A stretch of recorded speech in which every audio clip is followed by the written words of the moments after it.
Okay. Okay, so this is now the second interview for Humble Stature, and I'd like to thank my guest for being here. Bante Basa Mahathera, right? That's kind of what Brian puts you as, so I figure that works, right? Yeah, hail Manu. Hey, Manu now, yep. Well, thanks for being here. So for those of you who maybe, or for those who aren't familiar with you, you're basically a Western monk who ordained in Burma. No, And I was ordained in California.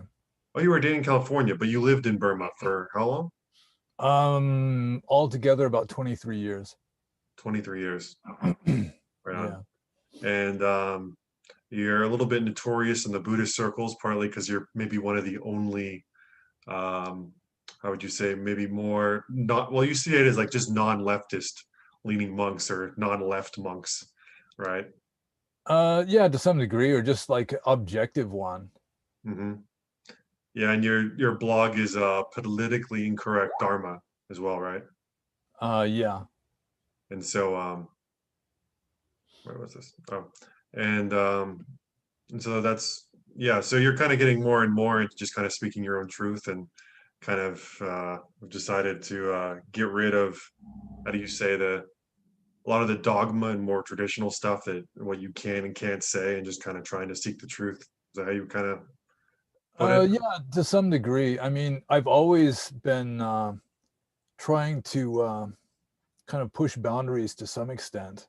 Just getting locked into a dogma is not good no matter, where you are. And Mm, in Burma, when I was living in Burma, it's like the attitude there is like scriptural dogmatism, where everything in the text is right. It's like a medieval attitude, like medieval Christians had towards the Bible, or even like Bible fundamentalists have now, where all of it has to be true. So earlier on, I was just sort of criticizing some of the scriptural stuff, like Abhidhamma philosophy, for example. mm, But then when I came back to America, it's like nobody cares about scriptural dogmatism. Americans mm. just take the parts that they like and just ignore the rest, or just outright reject it.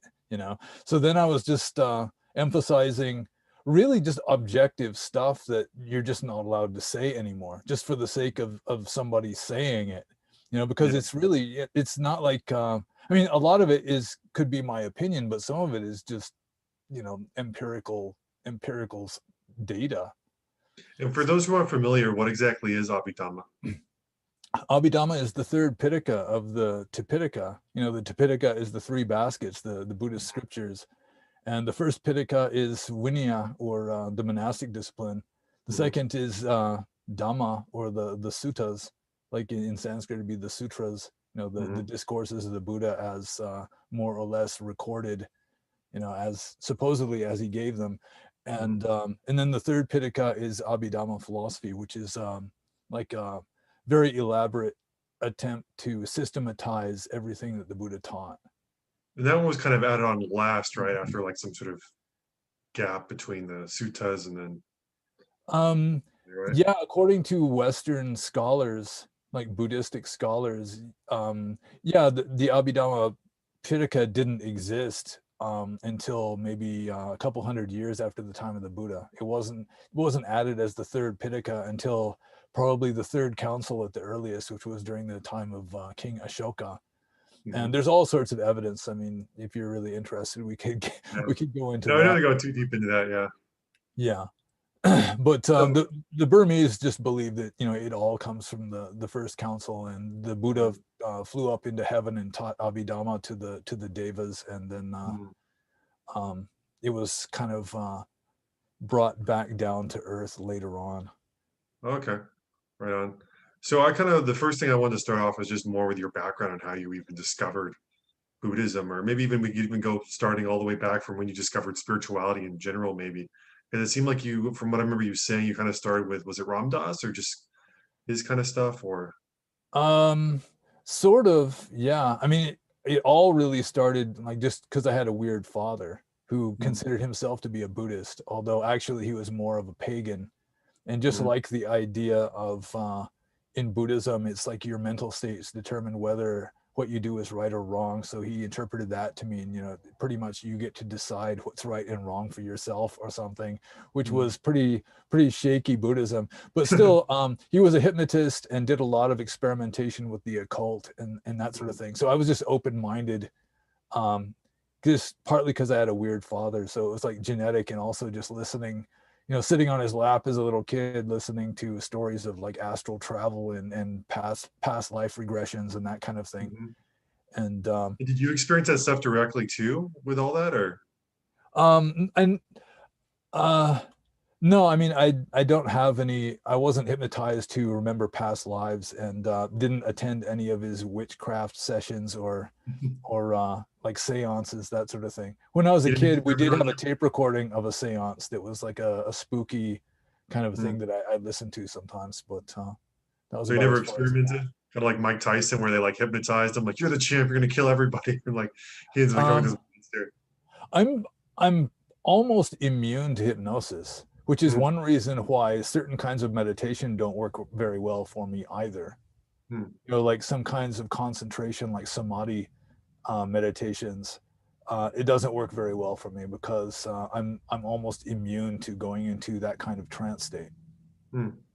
Okay, so the hypnotism is kind of how or your father, your exposure to your father, and what he was getting into, and then so how did that turn into Buddhism eventually? Or Well, that was just sort of like a substratum, and I was just open-minded.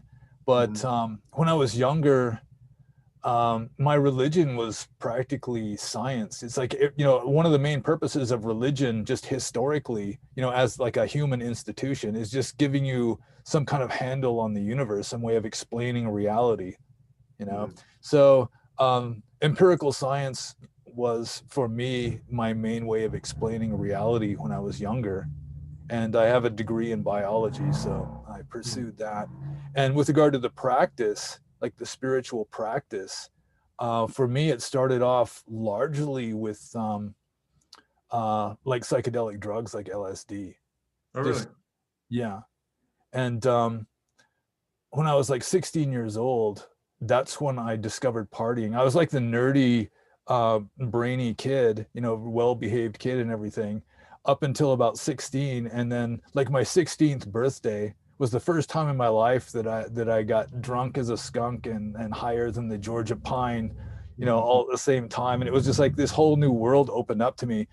And I mean, even before that, it's like when you're a kid, you just assume that grown-ups have it all figured out, and you don't have it all figured out because you're not grown up yet, mhm, right? I mean, it's just little kids assume that, and some people just continue to assume it.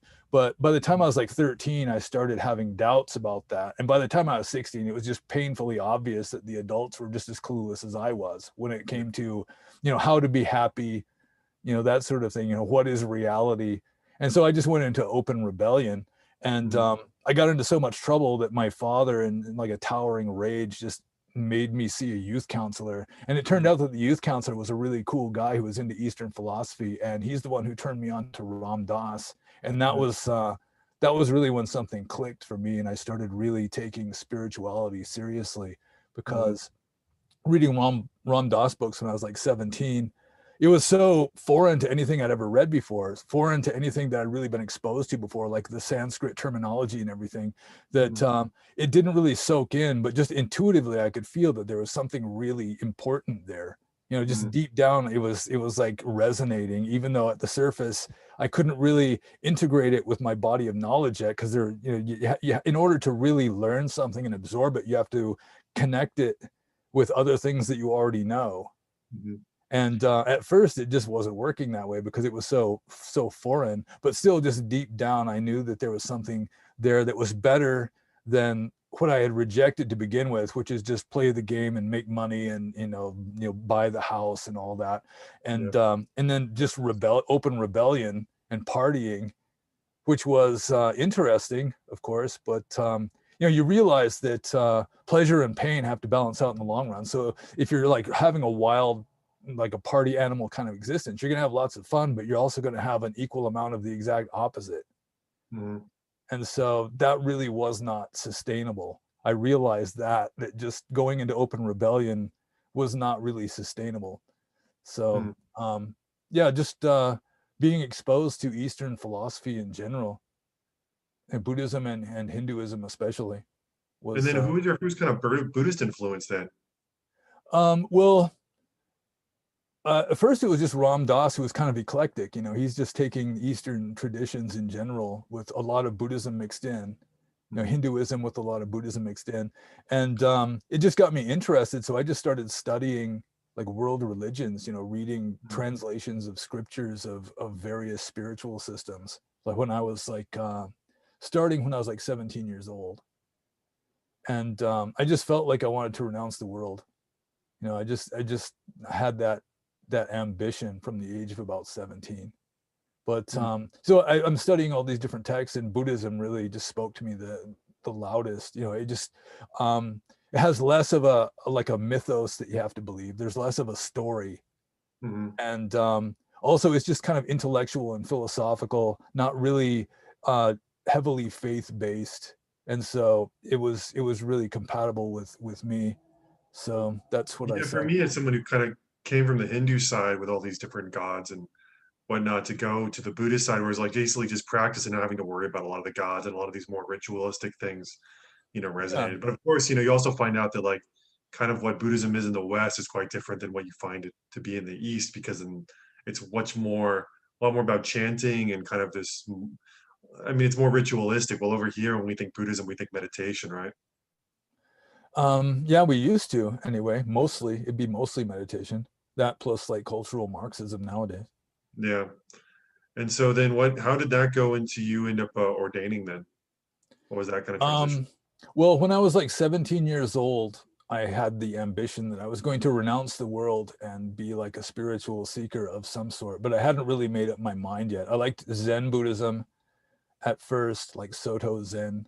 Mhm. And for a while, I was just considering just going solo, just getting like a wool robe and a wooden bowl and just hit the road, just take off wandering. But I knew myself well enough to know that without some kind of structure of rules and everything that are already pre-established, I didn't have good enough self-discipline to really pull it off. Just just completely winging it without adopting some kind of pre-established system like a Mhm. tradition. So yeah, that was. I've forgotten the original question now, but Oh, so I was just asking, like, then how did you end up ordaining, like, in California then? Like, oh how? yeah, yeah, okay. Mhm. So um, I had the ambition since like the age of 17, but still I liked girls and I liked pizza and ice cream and rock and roll, and still wanted to have some enjoyment of life before I really made the commitment and just really renounced the world and went full ascetic. So I had this schedule that I was going to renounce the world by the age of 30. And Right. I was ahead of schedule because I was 27 when I actually was ordained. And Yeah. so when I was in my 20s, I was clueless. I really hadn't belonged to any Buddhist groups at all. I was just solo. It's Mhm. like I was just learning in solitude about Buddhism just through reading books. Mhm. No internet yet in those days, just reading books mostly. And so I was like just looking in the yellow pages. First, I went to Seattle trying to find some Buddhist organization that could help me at least figure out how to become a monk. And the only place there that I could find was like a Pure Land Buddhism, like Nichiren or something, which was Mhm. definitely not my speed. So I went to Portland, Oregon, and there was Oregon Zen Priory, it was called at the time. I think they changed their name afterwards. Mhm. And the abbot there, the Roshi, had just a directory of Buddhist organizations in America. So I just went through that and wrote down the name and address of every place that looked like it might be a monastery. Sometimes you Mhm. couldn't really tell if it was a monastery or not. So I just sent out letters just saying, I want to become a Buddhist monk, and just inquiring to see if it was possible. You couldn't even And call them. You had to write letters? yeah, I wrote letters. Yeah, I don't know why I didn't call. It just seemed like writing letters was like the formal Yeah. thing to do or something. So Yeah. that's what I did. And I got a bunch of letters back from people that are from places that weren't really monasteries. It'd just be like a meditation center with one teacher there or something. But I got letters back from two monasteries. One was a Zen place near Mount Shasta, and one was the Buddhist place, or the Burmese Buddhist place near Santa Cruz. And the Burmese Buddhist place, I mean, in the directory, it just said Tongpulu Sayapdao. It wasn't even spelled correctly. I had Mm. no idea what a Tongpulu Sayapdao was, but it, it obviously, it wasn't obviously not a monastery. So I just Yeah. included it. Yeah. And Yeah. so I got a letter back from the monastery attendant there, kind of explaining things. And so I checked out both places. I drove down to California. I was living in Washington State at the time, and checked out both places. And yeah, the Theravadan place seemed much closer to what the Buddha originally taught. And that was my main interest, really. Once I started thinking about it, I just decided, if I'm going to be a Buddhist, then I should be practicing what the Buddha taught and not just some ethnic tradition, not just Mm. following along with what the other monks were doing, but just like carefully studying the texts and trying to follow that, which all was getting me into trouble almost immediately. But still, that was my philosophy with regard to being a Buddhist. Mhm. So if I were like a Jew, I'd have to be a kosher Jew. It's like if I was following a religion, you just follow the scriptures. That's the Yeah. instructions. Well, especially in the beginning when you're learning, it's like, if you're really trying to, there's a certain point where you got to basically buy in and see what it's all about. And then eventually you can kind of start, thinking for yourself again, almost in a way. But, if Yeah. you don't try it on, how do you really know what it is or if it works or not, right? Yeah. Although still, I mean, when you're studying the text and it says don't do this, and like all the other monks are doing it, then Mhm. it's like immediately. I mean, I was like semi-fanatical, just had like the Mhm. wild-eyed fanaticism about me, especially early on, just very idealistic also. Mhm. And in a way, it was just naive because at first I just assumed that if I became a monk, then I would be joining the brotherhood of these wise men striving for enlightenment, Yeah. you know? And everyone would be wiser than me because they'd been on the path longer than me. Mhm. And then I join up and you realize that, like, for example, a lot of Asian monks especially, they just want an easy life. They're just taking it easy and not Well, following rules.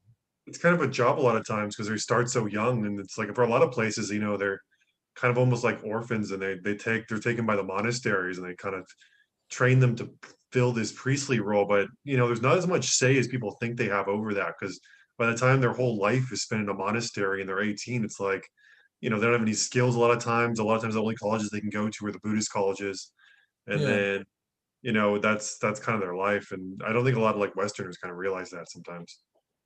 Yeah. Yeah. Yeah, it's just it's similar in Burma to like maybe Europe 700 years ago, where Mhm. the people have a lot of faith in their religion, but and there are like some really saintly monks and nuns, Yeah. but nevertheless, the ecclesiastical system has been corrupted and has drifted a long ways away from what the scriptures originally teach or taught. Mhm. And it's the same way with like Christianity. I mean, you read the Bible and then you look at how Western Christians are living their lives, and it's like night and day. And it's going to be that way with regard to just about any wise religious system, because Mhm. most people just aren't wise. Even just because you follow a religion doesn't mean that you're necessarily wise. So, Mhm. yeah, the religious system, once it becomes popular, it kind of gets dragged down to like a less wise level, a less enlightened level overall. And Mhm. if you're lucky, you're still going to have like wise, like side traditions or esoteric traditions still contained within the tradition that if you really want to do the heavy hitting stuff, you can find that. Yeah, I mean, I always found there was a couple groups of like kind of forest monks that would, obviously still have their meditation and meditate a lot, even though I Yeah, still think it's hard when, a lot of people I think it's hard to understand sometimes how the culture can be so strong and unquestionable, especially because I think in America we're so used to, in some sense, questioning authority a lot of times. I think it's really built into this American mindset, or at least it yeah, may be more used to be. I don't know how much, you could say that now, but when you go over to Asia, it's definitely like there's always a right way to do everything, and everyone kind of and knows what that it's right way definitely conformity based. is. So I could get away with stuff that Asian monks couldn't get away with when I was in Burma. like Yeah. Burmese monks. It's like, I'm refusing to handle money or that sort of thing. And then like a Burmese monk who would be doing that at a monastery where most of the monks are handling money, he'd get antagonized and driven out probably. But I was sort of like a VIP, like the rare exotic foreign monk who Mm. has, rejected his own culture and traditions in order to practice Buddhism in Burma, That was the cool thing about, also too, because I was a monk for a while, and that you definitely get a level of respect just because of the fact they know you came from, having usually a lot of comforts or maybe a situation where you could have made a lot of money or whatever it might be, and you gave all that up to be over here with them.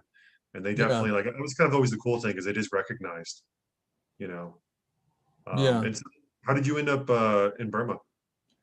Well, I was ordained at the Burmese place near Santa Cruz, and a lot of spiritual places are essentially shit accelerators. It's like the neuroses and stuff come bubbling up to the surface, Yeah.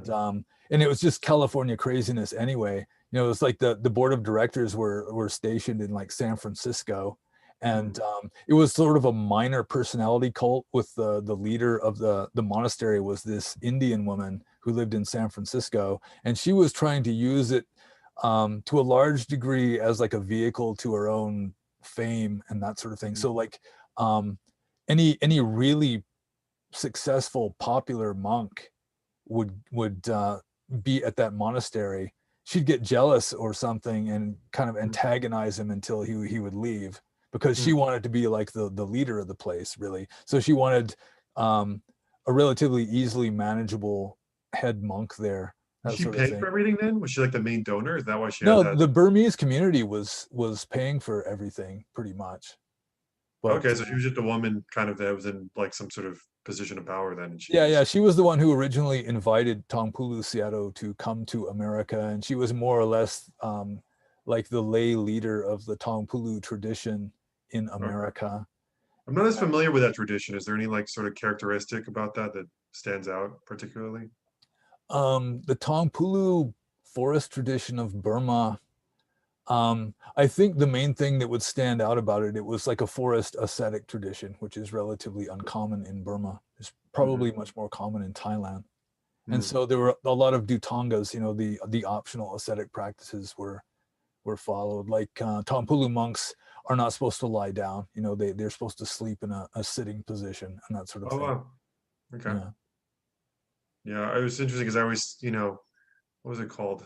Was it naughty something? But there was also like that tradition even in Hinduism a lot of times where it's always weird to me because I mean, I studied Hinduism quite a bit before ever kind of getting into the Buddhist stuff, and then I see so much overlap a lot of times, even with like the ascetic practice, especially where they also Yeah. too like when try not to lie down and develop this high level of concentration where you're always kind of be in between, being awake and asleep, right? Yeah, something like that. Yeah, but there's a Anyway, lot of overlap, obviously. It comes from the same culture. And so yeah. yeah, they definitely influenced each other. Buddhism and Hinduism did. Okay, so then you met that monk, and then basically, when did you decide? Okay, I'm going to go to Myanmar slash Oh Burma. yeah, yeah. Okay. So it was like the place was just kind of in an uproar. The Burmese lay community were in open rebellion against the predominantly Caucasian San Francisco board of directors, and it was just all sorts of things were going on. There was like a schizophrenic nun there who was causing problems, and the monastery attendant was apparently getting strung out on some kind of chemicals, and it was just the whole place was in an uproar. And Yeah. so some of the senior monks advised me to go to Burma and stay there until things got better. And so I figured I'd be in Burma maybe 2.5 years and Mm. then come back. And things just didn't get better. In fact, the monastery just kind of went into a death spiral. And so I Mm. wound up in Burma for well over 20 years, which was actually good because you can just practice Buddhism much more closely to what Buddhists were practicing 2,500 years ago in Mhm. Burma. I mean, it's still very similar. Like out in the countryside, the men still take their team of bullocks out to plow the fields, and the girls still have the clay pot on their head, and they go down to the river and fetch water for the hut or Mm. whatever. And you can wander around and sleep under trees, and just take your bowl and walk into the village and get your alms food. And life is essentially free, other than visa extensions. Yeah, I mean, So it was cool because of how warm it was. You can basically be out there all the time. I mean, I guess again, the rainy season, but the temperature never drops. So there's that whole worrying about freezing to death thing. Is you don't have to worry about over there, which is quite nice. yeah, in southern Burma, it's doesn't get very cold. In upper Burma, it's hotter during the hot season, but colder during the cold season. Well, that's right. I did go to Mandalay for a bit. And it was a little bit more chilly up there. I guess also too, I spent so much time in Sri Lanka, so I'm kind of thinking about that as well. Where there it was definitely warm pretty much all the time. It almost never got cold at night. Yeah, it's equatorial. Mhm. And so you were there and you kind of developed your practice. And then when did you start actually writing? Because I know you had your kind of original blog, which was the Pancha blog. Yeah, Nipa Pancha. The Yeah. Pancha. How do you? What does that mean? That word? Nipa Pancha is a synonym for nirvana. Literally, it means non-differentiation or non-diversification. Okay. So it's sort of like it means like monism essentially, Huh. but it's a synonym for nirvana. It's one of the synonyms, many synonyms for nirvana. Right on. But yeah, I think the I first started writing back in the 90s, but at first I was just writing little essays on things, mainly points of Buddhist philosophy that were of interest to me that I was trying to work out. And like, for example, the first philosophical thing that I was really kind of wrangling with is like perception and volition, which comes first, or it's like, do you direct your attention at something and then you focus on it, or it's like it was, let's see, it's been a long time since I've thought about this, but it's Yeah. like, in order to direct your attention at something, you have to perceive it first, Mhm. or I mean, you have to be like paying attention to it before you perceive it, something like that. So it's like there was like this um not knowing exactly how it works, how you're actually aware of something. Mhm. And so then I was just sitting in my cave reading this. It was like an old book called Buddhist Logic by a guy named Cherbatsky, Mhm. and it was um, it was mostly translations of like medieval Buddhist logic texts. And then it was saying there was just one sentence in there that it was something along the lines of, perception is just like the static aspect of volition. The volition is like the kinetic aspect of perception. And so it just made this caused like this click that actually they're just two aspects of the same thing. Mhm. That, they have to be simultaneous. And Mhm. so I started writing about that. And my essays at first were just, I just photocopied them and would just send out half a dozen to other monks or people that might be interested. And Through so I mail, started. Hmm? through mailing this. Yeah, yeah. So it was, yeah, it was, I didn't have a computer or anything yet at all back in those days. Yeah.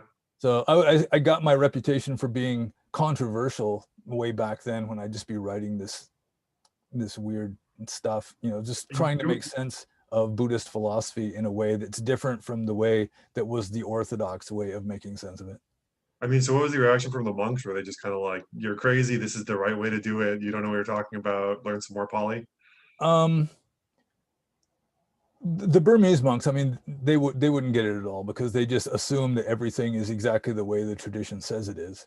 Yeah. But I would send copies to, like, there was a couple of German monks who lived like at Pa Auk in southern Burma, and one of them he was way more of a traditionalist than me, but still he was intelligent enough that we could have relatively reasonable, philosophical debates.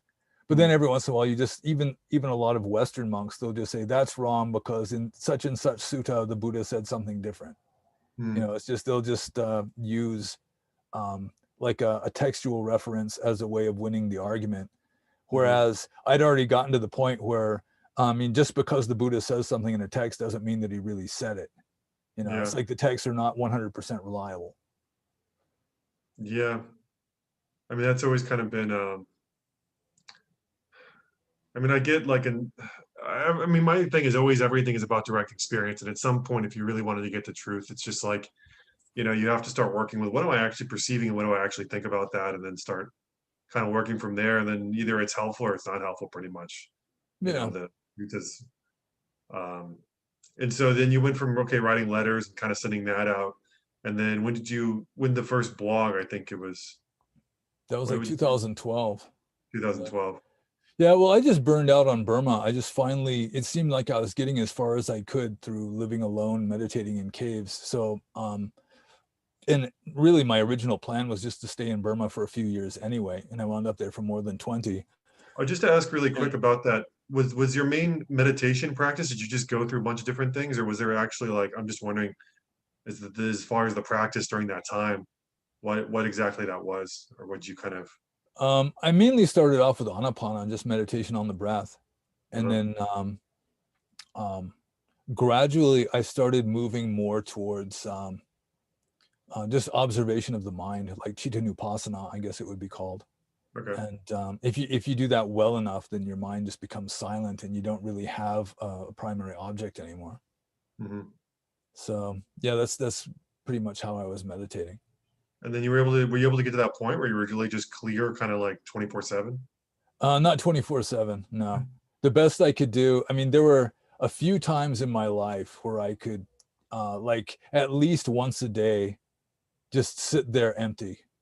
Mm, For I mean, the best I could do it. I mean, it lasted for at least 4, 5, 6 months. I don't remember exactly how long it was, but there'd mm, be at least one meditation session every day where I would just sort of I want to say hit the zone, but it's just your mind. You're just sitting there with your just silent, your mind clear like glass. You're wide awake and you're not thinking anything.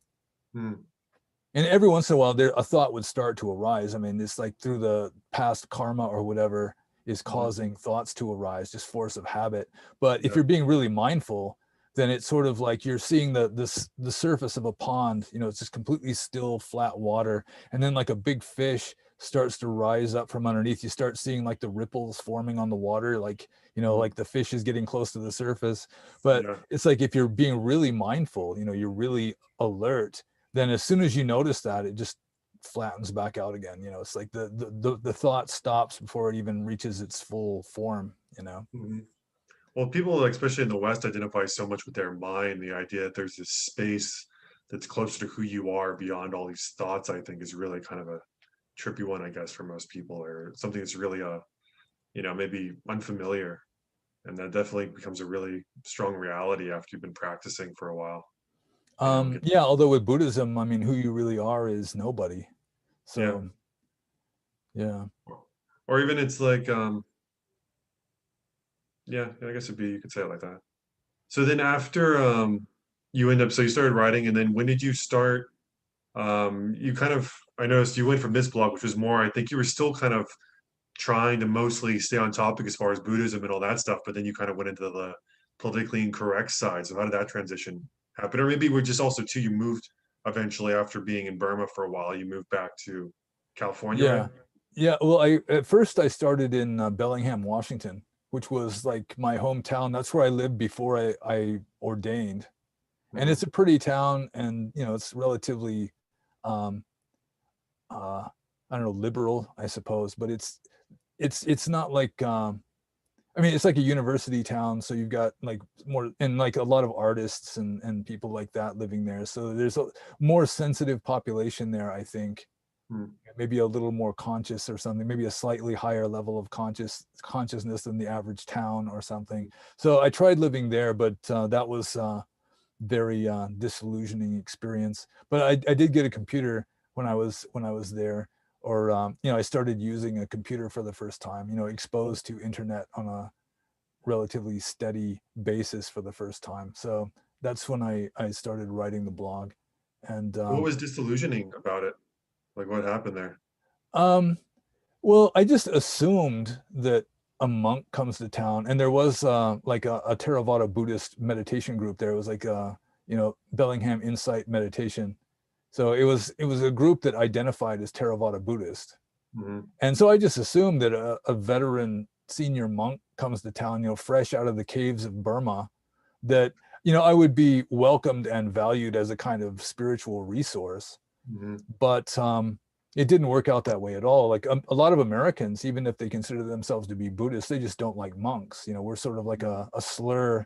We're like hinting that being a lukewarm layperson just isn't good enough somehow, or also like the teachers just saw me as like competition. Hmm. So I was sort of politely kind of given the cold shoulder by a lot of them until, you know, they're just patiently waiting for me to go away, kind of a deal. Hmm.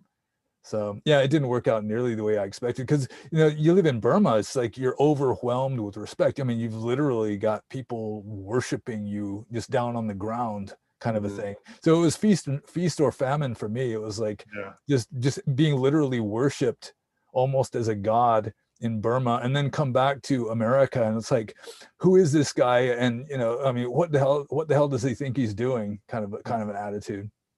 Who Yeah. does he think he is? Kind of a deal. Well, I noticed in a lot of the ones where they're more like, say, it's the Burmese or Sri Lankan or these kind of more, ethnically centered communities that basically, how to put it, a lot of times they have a hard time bridging that gap with Westerners. So if you go there, a lot of times you are a Western monk, they're like, oh, here, you can teach the Westerners, is kind of like what I experienced a bit, because they kind of feel very awkward about it. But I think if it's only when it's like the American, like the more Western version, like maybe Inside LA or something like that, then you're going to run into all these more like teacher competition type of things. And they're obviously like more into the lay thing because it's all about, I don't know, just catering to lay people, I guess. I mean, it's so many things also too. I mean, we can get into it. I mean, it's a lot of it's also the culture that tends to be very leftist for some reason. Um, Yeah. you know, um, just to kind of, I guess, complete your story. So then you started the blog, and then you also started kind of doing YouTube stuff, which is actually how I end up even knowing of you, was from you and Brian Rue Oh doing. yeah. I ended up basically, the way I discovered you is I was just looking for if there's anyone that's maybe not, more conservative side of Buddhism, that's not like kind of like is leftist. And so I ended up typing something like in YouTube, I typed something like Buddhism right or conservative or whatever. And I was scrolling through, and the only video that even addressed the topic or talked about any of it was YouTube. And Ah, so I was kind of like, oh, well, this is pretty cool. And I liked a lot about what you had to say about like Western Buddhism in the West and all this stuff. But then come to find out, it's funny because I posted that because I started my little Buddhist group right before I kind of started Humble Stature. I was thinking, okay, well, I wanted to create a more conservative Buddhist group. And so, it's funny because I'm not really that into politics in the sense of like, even when it came to say like Trump, or it comes to like more like who's in Congress and the policies, it was always for me about where does philosophy overlap with political philosophy in a way. So it's like more about like the theory and just being clear about what do I believe, what are the principles, how should that like play out in life. But for me, it was like the actual implementation was kind of like, well, people have their own karma, governments have their own karma, and I can do my own thing to say what I think is going on.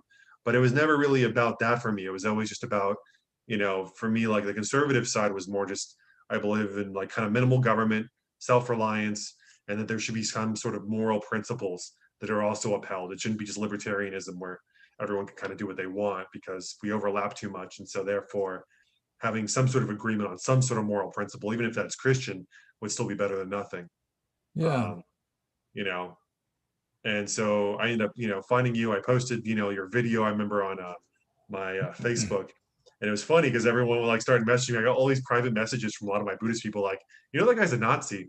Like, Brian, he's like a Nazi. I'm like, he's not a Nazi. I mean, they say like Hail Brian, and then they talk about some stuff, and obviously he's a little bit more. And then, I did some more research. I'm like, no, he's a legitimate Nazi. He has a whole thing Yeah. about Nazi stuff. He Yeah. like Hitler, and I was Yeah. like, Hitler did nothing wrong. I'm like, shit. Okay, well, okay, maybe he is a Nazi, but this monk, and then the thing is, even with Brian, I mean, it's hard, man. I just so badly, even when I saw a lot of that, I still wanted to be like, oh no, these guys are great, and there's no problem. And then when I saw the Nazi thing, I was like, oh, Yeah. but Well, I mean, he's not the stereotypical Nazi. First of all, he's certainly not in favor of genocide because he just yeah, denies it. He thinks it's all a hoax.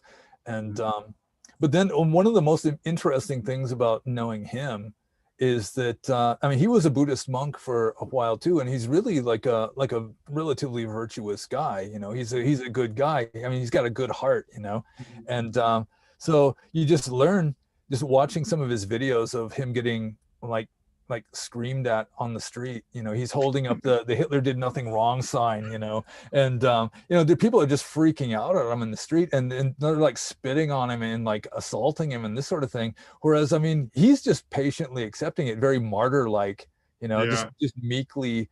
You know, sometimes he might respond to them, but he doesn't get nasty. He just you know, he's trying to be like a Buddhist, like a devout Buddhist. He's a Buddhist first, and then a like a National Socialist second. And Yeah. he's not the ordinary National Socialist. He's got some relatively strange ideas, and just really sincerely thinks that Hitler was a good guy. Yeah, well, I mean, I remember watching a lot of his video, like your guys' videos on Buddhism. I was always really impressed with, like, for the most part, what you were talking about and your takes and all that, and I found it really refreshing. And then also too, I guess the thing with what he was kind of talking about, because he also gets into the whole conspiracy theory stuff. He gets into a lot of the alien stuff, which to me is like, I'm just so sick of the alien things. My dad's also really into aliens, Oh, and I'm great. this has nothing in my mind. All that stuff has like pretty much nothing to do with direct experience and trying to realize truth. So I can kind of care less. That's how I Oh, feel. yeah. You Yeah, I know? think my big influence on Brian with regard to aliens is I got the point across that any superhuman being would be called a deva. You know, it's like any being higher than us on the scale would technically qualify as a deva. So he's trying to integrate aliens into Buddhist cosmology now through Mhm. considering them to be higher realm devas. Yeah, and for those that don't know, basically a deva, how would you define deva? Small g god, you know, any superhuman being, you know, so long as, I mean, within limits. If you're really super high in Buddhist cosmology, then you'd be a Brahma, you know, where Mhm. there's no more sensual pleasures and no more differentiation into genders and that sort of thing. But Mhm. so long as there's still genders and sensual pleasures, then that would be a deva, which would be a small g god. Mhm. Yeah. And then so from, discovering you, then I started reading your blog and kind of realized, okay, well, this, you don't actually like have a problem so much with all that other Nazi stuff. And you're kind of consider yourself, I guess it seemed like a classical liberal was kind of what I was, from what I was reading a little bit, or maybe Yeah, more pretty right, much. classical liberal somewhere in there. Yeah, I I'm guess. not really conservative. I'm more of a classical liberal, although I mean, I used to be more or less of a leftist even. You know, Mhm. just I was definitely left of center when I was younger, and it wasn't until um like early 2016 that I really got red pilled Mhm. and was just like looking at like these alternative YouTube videos, you know, Sargon of Akkad and these Mhm. kind of guys, and just like in this trance of horror, just seeing, because I really had no interest in politics or anything for a long Mhm. time. Once I realized that you know, what's right and wrong in politics is not necessarily the same as what's right and wrong in just ethically, you know, like Mhm. war, for example, that yeah, I just kind of lost interest for many years, and then just it was kind of ironically, there was a Dutch college girl who sent me a video link, a link to a YouTube video by Black Pigeon Speaks, I think he's called, Mhm. about how feminism destroys civilizations, just kind of going over the mechanics and the history of it and everything. And she was just I mean, she was just completely indoctrinated cultural Marxist. You know, she was still a college student in Europe, Western Europe, and she would just ask me, what do you think about this? Because I think maybe it troubled her a little bit. And you know, there's also the sidebar of you know, related videos, and I just went through like a period of like 3 days, just like in this trance of amazement and horror, just seeing just how far Western culture has degenerated while I was in Burma, you know. Mhm. So yeah, that was what really just kind of caused me this violent lurch to the right, because it used to be that it was more free thinkers were on the left. You know, it's like your mind should be free was more likely to be said by a leftist than a rightist. You know, because the right was under the control of evangelical Christians for a long time in America, but Mhm. now it's the people saying your mind should be free. You know, the free thinkers are more on the right than on the left.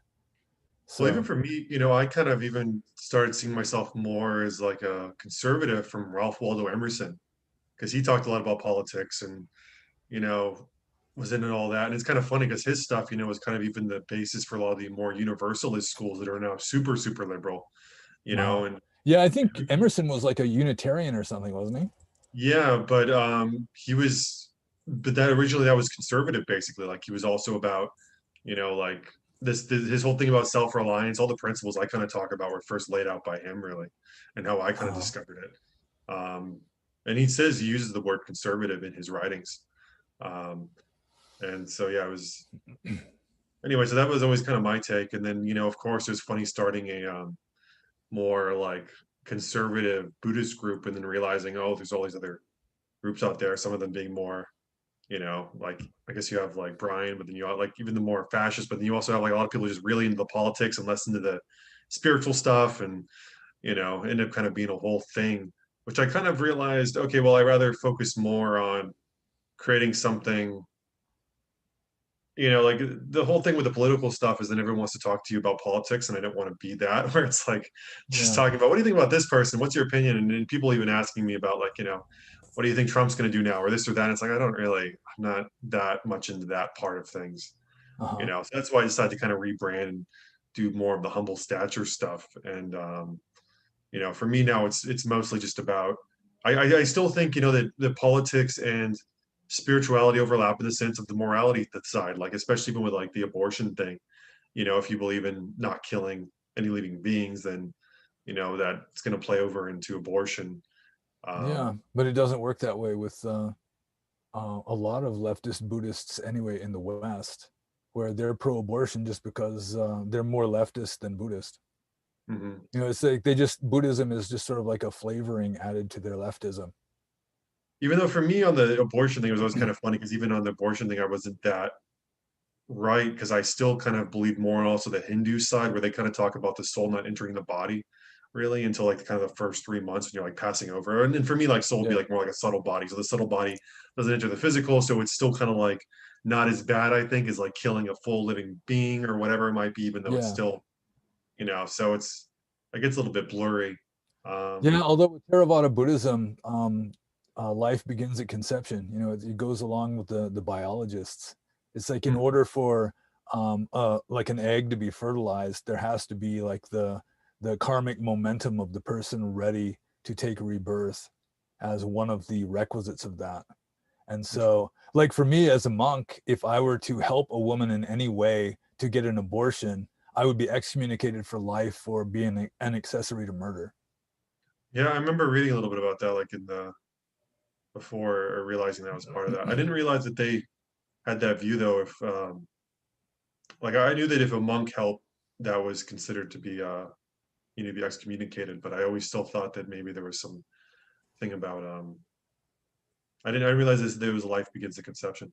Anyway, so yeah, so then you basically going back to more your blog, so you kind of got more into that, and then with the Brian, you started doing the show, the Brian Roof show. Yeah. and and I was looking at your blog, so kind of you have mostly on Buddhism and philosophy, culture war, and kind of playing devil's advocate on a bunch of stuff. But then also too, I mean, between you have like Trump feminism, you get into the MGTOW stuff, Aryans, all of that. Yeah. Uh, and I guess like one of the most interesting topics to me was the ones you had more also on sexuality and your whole kind of take on women, because it's definitely not the traditional monk view, or at least yeah. I mean, I Yeah. was curious, maybe you could kind of explain that instead of me, maybe. The sexuality aspect. Yeah, yeah, the sexuality aspect, especially as a monk. Well, yeah, I'm heterosexual by nature, and just becoming a monk doesn't cause lust to go away. And I struggled with that for years and years. And so eventually I just kind of made my peace, just I'm gonna have a dirty mind, so to speak, no matter what I do. I mean, you can just struggle and fight against your own urges, you know, Hmm. and but to some degree, I mean, you just have to be in harmony with your own nature. I mean, if you're at war with your own self, then I mean, it's just life is hell, you Hmm. know. So I mean, there has to be some kind of like a middle path, some kind of middle ground. And I tried for years and years to be a saint, and it just didn't stick. And Hmm. just trying not to like girls, it's Hmm. just very difficult. It's just practically impossible. Well, the So thing, I was just being honest. It's like a lot of the sexual stuff that I've written is mainly just for the sake of not being a hypocrite and just letting people who support me know that this is who they're supporting. Hmm. Yeah, I mean, I remember on the older blog, it seemed like it was pretty straightforward. You're giving your views, but then on the politically incorrect one, because I have a friend who's a monk, and I remember trying to convince him. I was like, no, this guy's great, and he's pretty more left leaning, so we don't really agree on politics, but nonetheless, I was trying to do my best to be like, no, it's really interesting. He's really sharing his thoughts and open. And then I remember the ones when we go through the sexuality stuff, and it's like, the naked women, right, and meditation, sitting Yeah. in meditation. And then at the end, it was like you also naked sitting in meditation. And that for him was like, he was just like, no, no, no, no, there's no way it's impossible that this guy he's not really a monk, yada, yada, yada, and all this type of thing. Yeah. Although, I mean, the ancient Indians were way more cool about nudity than modern Westerners are. Yeah. You Well, know, for me, I there's like was like, well, like the main reasons why monks aren't allowed to walk around naked that's given in the scriptures is just so they wouldn't be confused with wandering naked ascetics like Jains or Ajivakas. yeah, I remember that story in the suttas where like, it's, what is it? Like this woman sends her like her handmaiden or whatever she is to go like find the monks, and she just finds a bunch of naked men in the rain. Yeah, Right. yeah. Yeah, they're bathing in the rain. Yeah, it's pretty funny. But then even for me, like I was kind of even okay with that one. And the hardest one for me was then you also had like a review of like a porn game. And I was like, shit, man, like with the Nazi thing, and then there's like the porn game thing. And I'm like, I don't know about all this, but I mean, on one level, it was still kind of like gotta appreciate the honesty, and I don't know. Anything to say about that? Um, Gee, Why you decided to not post that? especially. Yeah, I don't know what to say. But like one of the reasons for this new blog is just kind of I don't know, like stirring things up or rattling cage bars or tossing Mhm. trolls under bridges or Well, what devil's would you like? advocate kind of stuff. What would you like the view of, like, even in the monastic community? What do you think the correct view of sexuality is, like, about how people should work through it and stuff? The correct view of sexuality. Yeah. Uh, yeah, I mean, well, if you just go with the text, it's like a monk should not just, I mean, just don't even go there. It's like if you've got strong enough faith and maybe low enough testosterone levels or something, then just like no is going to be good enough. As soon as the thought arises, you just dismiss it immediately because of deep faith in the teachings, and you just don't want to go there at all. You want to be the good monk and everything. And I did that for a long time, and it just, I mean, it's just never ending. Mhm. And yeah, it was like really a strain. So Well, your approach seemed to be to now try to find divinity or see it as like a more of the divine feminine and trying to transition into that, like, right? Is that kind of the approach well, you're yeah, taking?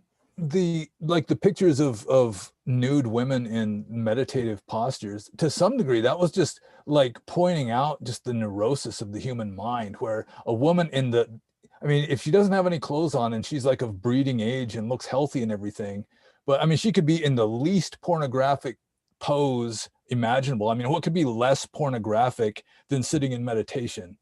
Mhm. But then it's still just triggering people. I mean, some people, they just I don't know what it is. They just get triggered. Mhm. It's just this, it's it's like a almost like a neurotic impulse that, I mean, they just can't deal with it. And so Yeah. to some degree, I'm just pointing out this, like, the weirdness of human nature, and that we are a species of animal. That's one of the main themes on the second blog, is that Homo sapiens really is like a species of upgraded ape, and we've still got animal instincts and everything. And yeah, we are very sexually oriented and also neurotic about that. Mhm. Yeah, for sure.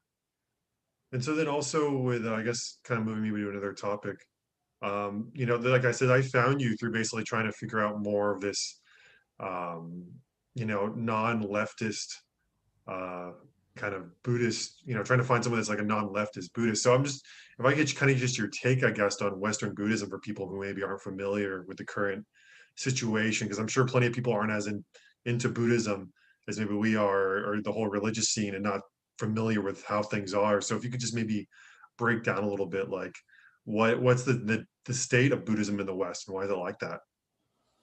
The state of Buddhism in the West, a lot of it is like dead on arrival, practically. Like Westerners, for some reason, we seem to be spiritual retards. It's like one reason why the West is so successful and so dominant is Mm, that we're so extroverted. We want to understand reality. We look outside of ourselves, whereas with the Eastern mystical traditions and spiritual traditions, you look inwards. And mhm. most Westerners, they just don't have it. I mean, they just don't get it. So that's sort of like a handicap already. And also, um, it's just not conservative in the West. I mean, conservative Buddhists in the West, if they're not Asian immigrants, are rare because a conservative is like a traditionalist, and if you're a traditionalist and you have religious impulses or religious inclinations, you're just going to be a Christian. Mhm. That's the traditional outlet for religious impulses for like a traditional Western person, which is unfortunate to me because I've never been able to take Christianity very seriously. It's interesting. I mean, the history of Christianity is fascinating sometimes, but yeah, I mean, Well, just worshiping a deified Hebrew is just not my idea of the ideal spiritual system for, especially for like a person of European ancestry. the funny part was, oh, I just lost my thought now.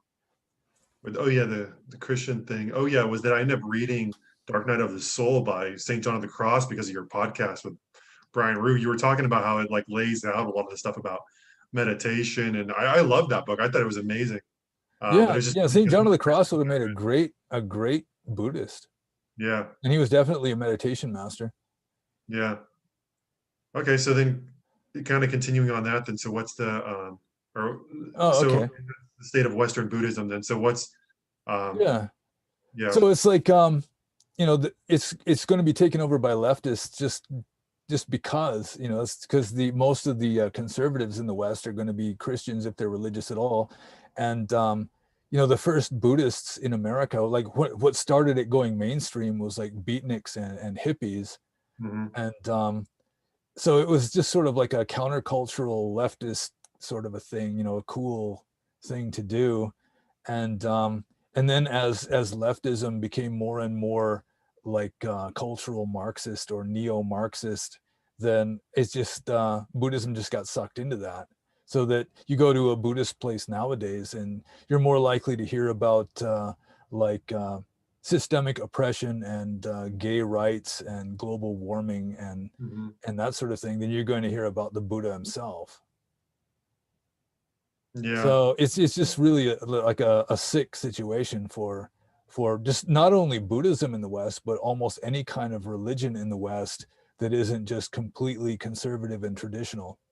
Well, the thing that bothered me was the like complete negation of karma. Like nothing is anyone's karma. It's everyone's a victim of everything, you Yeah. know?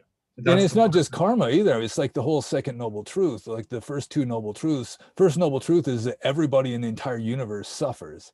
Mhm. It's not, and it has nothing to do with political systems or economic systems or equity or anything like that. It's like everybody's going to be unhappy and dissatisfied no matter what.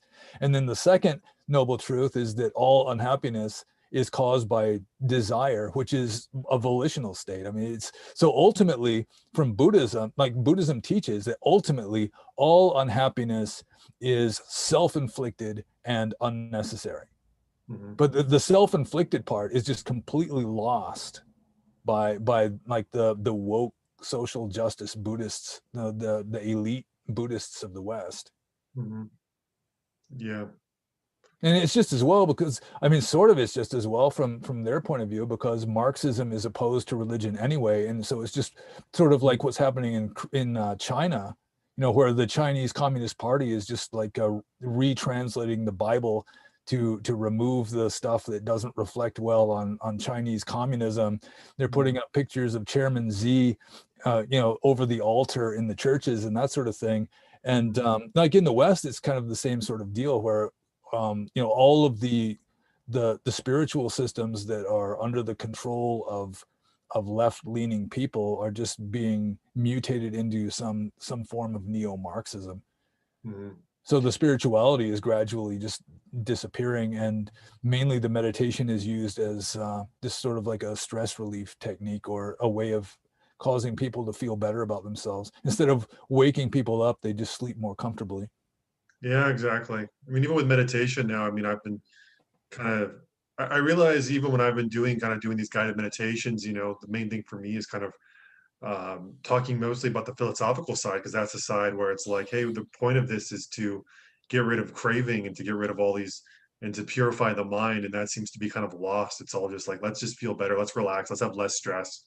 And I Yeah. get how that can be like a gateway kind of into it, but for the most part, if people are kind of more attracted to those people that are just usually kind of doing mindfulness in of itself, I find that it there all the materialism can just align with that just as much, right? So you can still have a very materialistic philosophy, like, oh, I meditate, I'm also very spiritual, but at the end of the day, it's like, oh, I'm just relaxing, and then I have my, I'm reaching this certain state, right? Because a lot of even the when I talk to a lot of people who are, say, more into meditation, a lot of times it's all about reaching XYZ state, the theta waves or whatever it is. And I guess there's probably some legitimate thing to brain waves as well, but it's the default philosophy side, even with the teachings of the suttas and all this stuff in Buddhism, is understood to be just as important as the meditation, really, or having a correct framework for reality that allows you to grow, or Yeah, the entire lifestyle was the practice. I think one of the main parts of Buddhist practice originally was just the radical renunciation and just wandering around at the mercy of the universe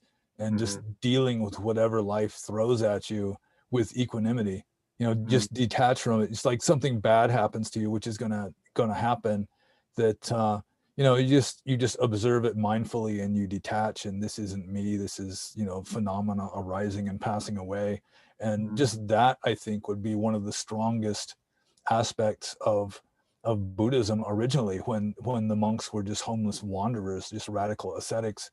But that's like a weak point in Buddhism in general now, where the monks aren't really homeless wanderers who are exposed to all the vagaries of existence, with no security. They're just flinging themselves on the mercy of the universe. It's mhm, they're just living this cloistered, secure life. They know where they're going to sleep that night. They know where their next meal is coming from. So they're not really challenged. You can mhm. just sit in your room and you just kind of zone out in the meditation. I mean, some people do. You just kind of go into this just mild trance state, or comforting, like a euphoric state or something, and they Mhm, don't really make progress because they're not really dealing with stuff that's coming up. It's like, in order to deal with issues, like latent, like underlying tendencies, they have to come up. mhm. And then if you're wise enough, you can deal with it mindfully or wisely. But just living a life of just avoiding all temptation and all challenges and everything, it's like you just kind of stagnate. Well, I feel like for myself, I've come to this point where I pretty much would rather be homeless even than just, and do my spiritual stuff than have to live in an environment or work in an environment which I feel like is harming me spiritually, because it's just so much. I mean, I feel like there's very limited time. So that whole thing of being okay, being uncomfortable, and really just pursuing truth always really, I don't know, really resonates with me. Yeah, And and it doesn't work so much in Western Buddhism that I've seen, like organized Western Buddhism, where, like, with regard to Christianity, let's say there's a member of the congregation who's like got a drinking problem or something. So everyone will get together and they'll kind of admonish him and try to get him back on track. mm, But like in Western Buddhism, it's like the whole point is you walk around with the serene smile on your face, walking slowly so that you're looking mindful, even if you're not mindful, and everybody's serene and mhm, joyful and everything. And if somebody like raises their hand and talks about, how do you deal with being a victim of incest when you're a child, it's like mhm. dropping a brick. And then sometimes people will just like panic and they'll try, well, we'll talk about this later. It's because they want Yeah, yeah. everybody smiling serenely again. That's why I always felt like there's probably more spiritual progress made even in like a meetings than a lot of these other, even the Buddhist circles sometimes, because at least people are really talking about what's actually going on, the real trauma they've been through a lot of times, just Yeah, that. yeah, like a crisis hotline or something. You Yeah, might get more yeah, spiritual stuff going on there.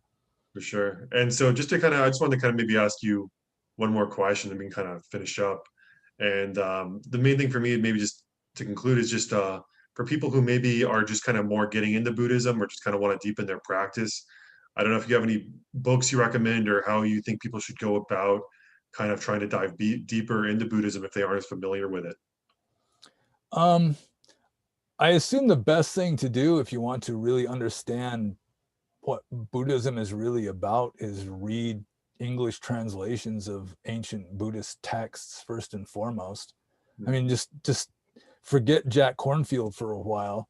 I mean, what he has to say might be very interesting and all, but if you want to really know Buddhism, you should go directly to the source and not, go to some indirect, like a layperson or even like a monk, what a monk's opinions are. Just go straight to the text, like the scriptures. Like if you want to understand what Christianity is about, your best bet would be to read the New Testament. And so something like the Sutta Nipata would be a good start. That was really the book that converted me to Theravada Buddhism, the Mm. Sutta Nipata. Or the Dhammapadas. There's all kinds of translations of that. It's relatively simple. You can just read a few verses before you go to bed at night, or something like the Majjhima Nikaya, something like that. Good Mm. translation of it. Wonderful. Well, thank you so much for allowing me to interview you. And I don't know if you want to give any information about where people can maybe reach you, or is it just the blog? And then I'm assuming the Brian Roos show, which I think he's doing more on the BitChute thing, right? Is right now because I don't think you guys got pretty much banned from YouTube, or I think they might have a couple videos, but I don't know what's going on with that. Yeah, I think Brian's been banned from YouTube like 13 times or something. Yeah, he's the victim of every purge. So yeah, I do mostly stuff on BitChute also, because when we do videos, like probably half of them are not safe for YouTube anyway. So, Mhm. Right on. but yeah, with regard to me, yeah, there's my blog, and I do have a subscribe star, sort of like a support page, and I do have just like an old website with like the oldest stuff. Like I was talking about those articles that I would write on paper, like cavemen did, Mhm. and would just send out Xerox photocopies of them. Mhm. Yeah, that kind of stuff is on the old nipapancha.org website. Awesome. And for anyone watching, please subscribe to my YouTube on Humble Stature, which I'll post this as well as on Facebook. And so we'll see what happens. So, and thank you very much for being on the show, Venerable Pannobhasa. Yeah, you're welcome. Be Okay, happy. be happy. Okay, have a great day. Bye.